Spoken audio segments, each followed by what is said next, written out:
Hello friends, જય શ્રી કૃષ્ણ। તો આજે આપણે બનાવશું ટેસ્ટી પનીર ભાજી।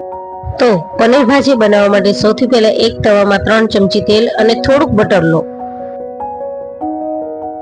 હવે તેલ ગરમ થાય એટલે તેમાં અડધી ચમચી જીરું તતડાવીને તેમાં 3 થી 4 ટમેટાની પ્યુરી અને થોડું સમારેલું લીલું લસણ, આદુ લસણ મરચાંની પેસ્ટ અને સ્વાદ મુજબ નમક એડ કરીને બધું બરાબર મિક્સ કરીને સારી રીતે કૂક થવા દો।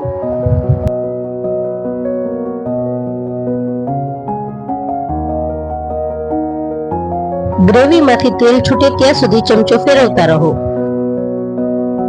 હવે આપણી ગ્રેવી સરસ રીતે રેડી થઈ ગઈ છે। તો તેમાં હળદર, મરચું પાવડર, ધાણા જીરું પાવડર, મેગી મસાલા અને પાવભાજીનો મસાલો એડ કરીને બધું બરાબર મિક્સ કરો।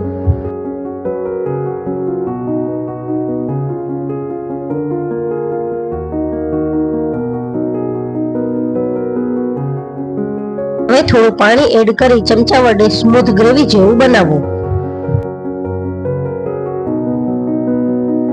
હવે ફરીથી અડધા ગ્લાસ જેટલું પાણી એડ કરીને કૂક કરો।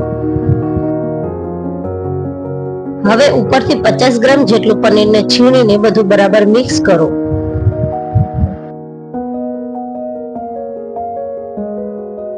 સાચે જ આ રીતે જો તમે એકવાર પનીર ભાજી બનાવશો તો તમે પાવભાજી ખાવાનું ભૂલી જશો।